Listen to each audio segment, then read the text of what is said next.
saat ini memang dalam proses semuanya. Nah, tapi sebenarnya kita pengen tahu lebih lanjut sih. Pertama saya tanya kepada penulis dulu nih, Mbak Uti. Bisa dibagikan gak sih ceritanya terkait dengan film ini, Tuhan Benarkah Kau Mendengarku?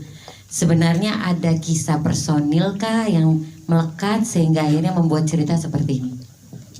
Oke, jadi ini ceritanya adalah tentang seorang protagonis kita yang bernama Sarah, diperankan oleh Kak Reva. Dan Sarah ini tuh mengalami ujian demi ujian dalam hidupnya. Mulai berpisah sama suaminya, terus mantan suaminya jatuh sakit, dan kemudian dia terpaksa tinggal seatap lagi dengan mantan suaminya dan juga istri barunya. Kenapa bisa sampai kayak gitu, nanti harus nonton filmnya. Nah, dalam cerita ini kita akan melihat bagaimana Sarah ini menemukan kekuatan dalam doa gitu kan. Benar-benar menemukan apa itu arti memaafkan, apa itu arti ikhlas, karena ujian ini tuh rasanya tuh banyak banget, sehingga akhirnya yang kita punya tuh yang tersisa hanya doa. Kalau soal pribadi ada dikit-dikit, tapi kayaknya ada deh, karena memang namanya persoalan itu selalu ada ya, dari disempilkan dalam doa gitu. Oke, artinya memang related karena memang ada persoalan dikit-dikit, berarti mungkin akan menyentil yang kita ada di sini karena dikit-dikitnya pasti ada. Selanjutnya kita tanya kepada Ibu Ustazah Sofwatu Nida yang juga ikut berkontribusi di sini. Nah, sebenarnya kita pengen tahu sih sebenarnya kok ada tiba-tiba Bu Ustazah join di sini. Terus temanya ini kan soal perempuan, saya perempuan dan saya merasa perjuangan perempuan itu luar biasa.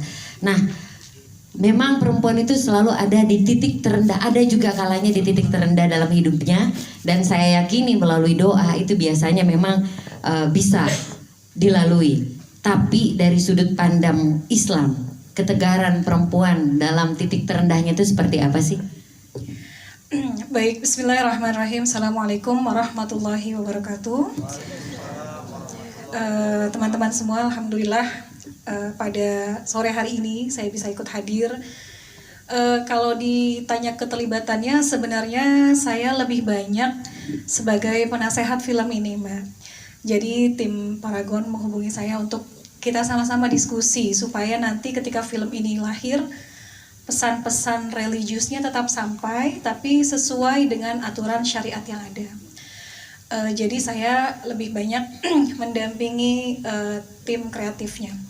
Kemudian kalau kita melihat bagaimana sesungguhnya Islam memandang kaum perempuan, ini Masya Allah, dengan Islam hadir maka salah satunya mengangkat derajat kaum perempuan.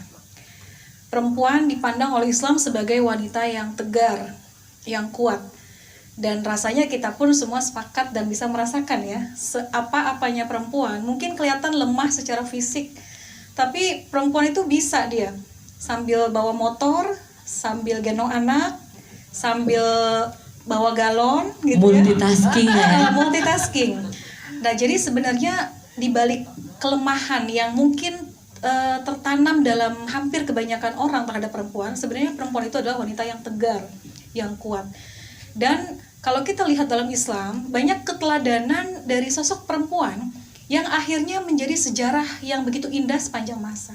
Kita lihat dari Sayyidah Khadijah, istri daripada baginda Rasul yang menemani perjuangan Rasul dengan kesulitan yang luar biasa. Ada Asia Asia, istri dari Fir'aun yang menemani sepanjang hidupnya suaminya yang benar-benar menghalangi dia dari keimanan. Tapi dengan segala macam ujian, cobaan yang begitu berat, ternyata tetap ada jalan keluarnya. Dengan apa? Dengan doa dan dengan keikhlasan. Jadi diharapkan film ini kelak bisa menjadi inspirasi bagi semua perempuan dan bagi perempuan-perempuan di luar sana yang mungkin sedang diuji dengan cobaan yang begitu berat, ataupun lagi depresi, ataupun lagi lemah, percayalah. Ini sejalan dengan firman Allah, fa inna ma'al usri yusra. Setiap ada kesulitan, pasti ada kemudahan, dan diulang 2 kali oleh Allah, inna ma'al usri yusra. Bersabarlah, kalau kita sedang diuji, pasti sedikit lagi kemudahan itu akan datang. Ih, kena semua nih. Pada pinter ngaji kayaknya ya. Pada pinter ngaji kayaknya. Langsung giliran keluar ayat langsung pada ngikut. Tapi artinya memang ini sangat dekat kaitannya dengan kehidupan khususnya para perempuan. Nah, perempuan paling tegar di film ini adalah Sarah yang diperankan oleh Revalina S. Temat. Nah, terakhir bekerja sama dengan Mas Roberto Roni itu di film di tahun 2017. Nah, kemudian tiba-tiba mau lagi bekerja sama, dipikat lagi, dipinang lagi. Emang bagaimana sih cara meminangnya dan proses keterlibatannya itu gimana sih? Oke, bismillahirrahmanirrahim. Assalamualaikum warahmatullahi wabarakatuh. Wah, ini mah ceritanya panjang ya Mas Roni ya. 2017 itu aku bisa ada di filmnya Mas Roni, tapi kayak belum full gitu ya Mas. Karena nggak dari awal. Terus perannya juga waktu itu pemeran pembantu gitu. Jadi pertama kali banget, pertama kali banget aku ditawarin Mas Roni itu film apa judulnya Mas? Firegate, yang akhirnya diperankan oleh Julie Estelle. Tadinya itu Reza dan juga aku ditawarin sama Mas Roni sama Mas Rizal ya, Rizal Mantovani. Tapi saat itu aku baru menikah dan lagi hamil muda, jadi nggak mungkin untuk syuting di hutan-hutan. Pokoknya kan adegannya naik-naik gunung, pokoknya berbahaya. Dimana aku baru hamil anak pertama ya kan, sangat dijaga banget. Akhirnya ya Mas, ini kita belum jodoh Mas, mohon maaf ya. Kita belum bisa kerja sama saat itu. 2017 aku ditawarin film Critical 11, tapi juga itu baru peran pembantu karena anakku masih nyusuin, kayak gitu-gitulah. Akhirnya itu peran perempuan dan ibu banget ya, kental banget ya. Itu ibu-ibu banget. Akhirnya tahun lalu ya? Dari tahun lalu gak sih Mas kita? Iya, tahun lalu Mas Roni hubungin aku terus nanya, masih mau main film gak? Nah, gitu. Iya, udah lama betul. Terakhir aku sinetron soalnya 2 tahun yang lalu. Mas Roni nanya, masih mau main film? Masih, aku bilang gitu. Bener, nanti ya di filmku ya aku cariin cerita yang cocok buat kamu. Ibu banget lah ya. Iya, terus akhirnya oke, siap. Terus gini, tahun depan gimana, aman jadwal? Aman sih kayaknya, aku bilang gitu. Pas di tahun ini Mas Roni hubungin lagi, nih aku ada cerita bagus banget buat kamu gimana? Nih baca dulu lah, gini. Oke, setelah aku baca dong, wow, ini apa? Ini karakternya luar biasa banget. Ini Sarah kayak, wah, ini perempuan kuat, hebat, mandiri, tapi diterpa dengan berbagai macam masalah, dia tetap kuat, tegar, dan ini sih karakter yang aku cari-cari banget gitu. Maksudnya memang selama ini juga aku selalu berusaha untuk memainkan karakter yang seperti ini gitu ya, supaya bisa jadi role model untuk teman-teman di luar sana. Ya. Iya, dan dari karakternya ini udah kuat, ceritanya apalagi ya dari Uti dan dari Mas Roni. Jadi pas aku baca, aku lihat karakternya ini luar biasa, aku harus main di film ini. Wow. Gitu. Apalagi ini sama Mas Roni yang kita nggak jadi mulu, akhirnya kita jadiin sekarang. Akhirnya jadi ya. Harus jadi yang ini. Dan mudah-mudahan ini akan menjadi inspirasi untuk para ibu-ibu atau bukan cuma ibu-ibu sebenarnya. Jadi ini kisahnya, perjuangannya, ketegarannya, perempuan, doa semuanya. Betul ya. banget. Betul nah, banget. dari Reva kita langsung ke Mas Jay Sukmo. Mas Jay, kalau Roni sama Reva kan kisahnya panjang tuh dari tahun 2017 gitu kan, panjang banget. Tapi kalau Mas J ini kan kemarin sempat kolaborasi ya di Culture Shock gitu kan. Nah, temanya itu kan sangat berbeda dengan religi. Ini gimana, culture shock juga nggak sih membawakan atau menyutradarai film yang agak berbeda, bukan sangat berbeda ini? Bismillahirrahmanirrahim. Pakai bismillah loh sekarang. Iya. Sebenarnya karena secara usia nggak jauh-jauh beda sama yang series kemarin. Dan kalau yang film sekarang ini kan tentang refleksi spiritual dan emosional seorang perempuan yang dia pengen survive, pengen menjadi pemenang dalam kisahnya. Karena film ini memang menampilkan kompleksitas hubungan manusia, cinta yang dewasa, semangat perempuan untuk bisa survive dalam kisahnya, dan akhirnya ada kata ikhlas di dalamnya. Dalam titik terendahnya mungkin seorang Sarah percaya bahwa ada satu ayat surat Insyirah ya Ustaz. Cuman dalam hatinya dia berkata, benarkah Tuhan, benarkah kau mendengarnya? Nah itu jawabannya nanti mungkin ada di bioskop kan. Langsung teaser. Jadi pendekatan film ini berbeda dengan Culture Shock seri sebelumnya. Jauh Jadi banget, ini bukan saya berbeda, jauh banget. Harus menjadi lebih tua sedikit. Dari hati ke hati saya ngobrol sama masing-masing cast dan juga penulis dan para produser, karena ini point of view perempuan. Yeah. Jadi sebenarnya nggak jauh beda kisah ini sama kehidupanku, cuman karena ini point of view-nya Sarah, jadi aku harus nggak boleh egois dong. Nih. Jadi ini pasti berbeda dan punya rasa yang lain ya. Rasa yang Istimewa lain. pasti ya. Karena rasa adalah segalanya. Asik. Tagline tuh, tagline. Bikin lagi filmnya kok. Rasa adalah segalanya. Gua hafalin ya kok. Oke. Kita langsung ke Pak Andi. Pak Andi ini dari Idea Source Entertainment dan juga Paragon Pictures.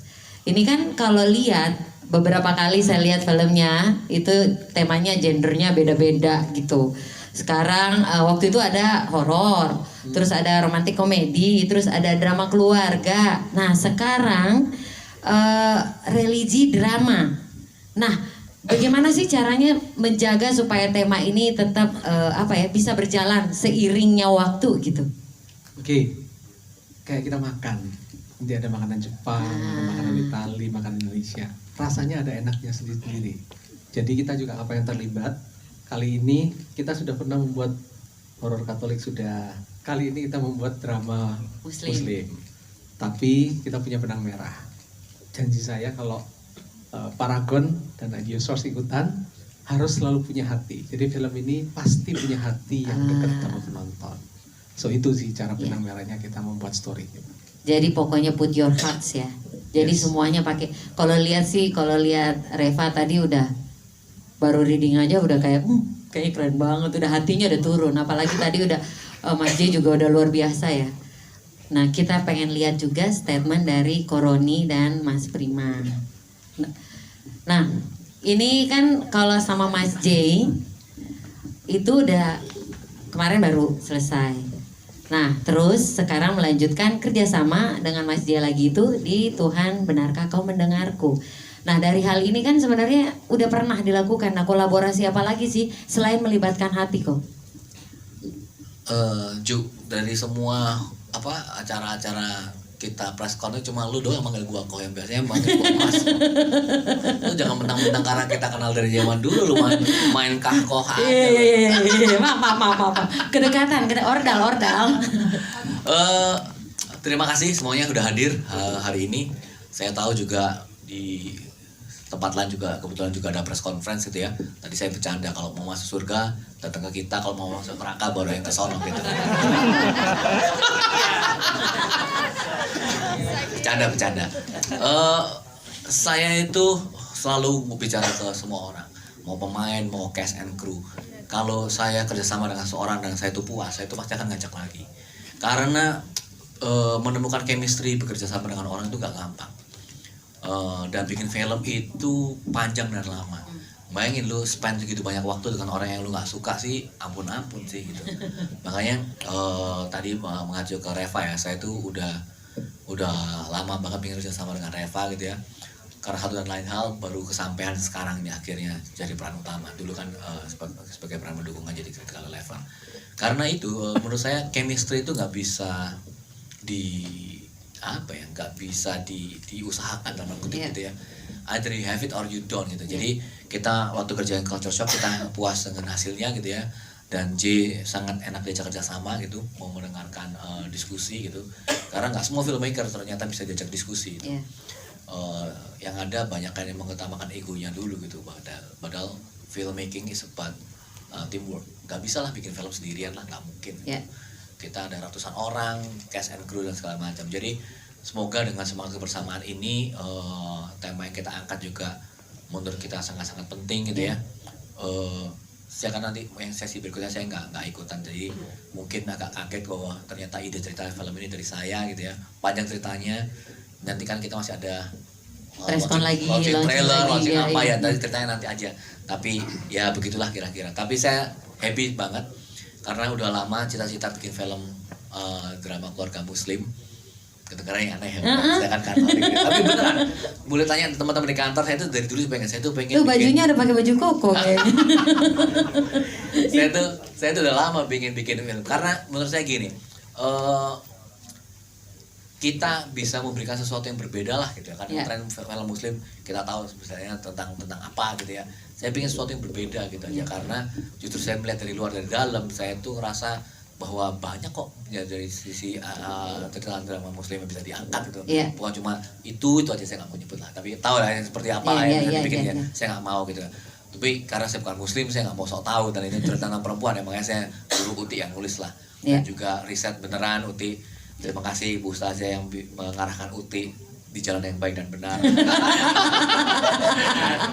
Karena kita nggak mau sok tahu gitu ya, kita selalu Yeah, harus betul. dengan yang ahlinya. Karena bagaimana juga jangan sampai kita salah lah ya. Kita jangan sok tahu mengajarin orang, ternyata salah ayatnya kan gitu kan. Iya, betul. Itu sih. Jadi semoga film ini bisa diterima, dan saya jamin bukan hanya muslim saja yang bisa nonton film ini. Saya Yeah. rasa semua orang bisa nonton film Yeah. ini, karena masalah keluarga, cinta, pengorbanan, dan ikhlas kepada Tuhan itu menurut saya sih kita semua orang beragama pasti pernah merasakan. Iya, berdoa juga dilakukan oleh seluruh umat beragama. Mas Abrima Taufik, ada yang mau disampaikan? Sebagian besar sih udah disampaikan sama Pak Robert. Saya juga waktu itu di Culture Shock juga sudah kerjasama sama Mas Jay. Waktu itu juga saya produsernya.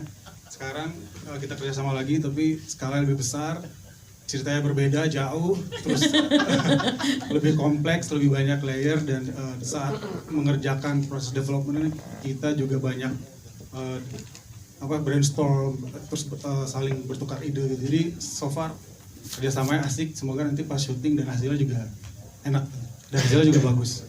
Ya, amin, amin, amin. Saya tambahin Mudah-mudahan. aja. Silakan Pak Andi.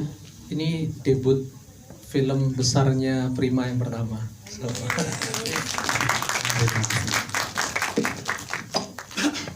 Oke, tadi kita sudah mendengarkan dari para produser, dan selanjutnya kita akan mendengarkan ada sedikit statement dari Bapak Vicky Saputra. Iya, bingung.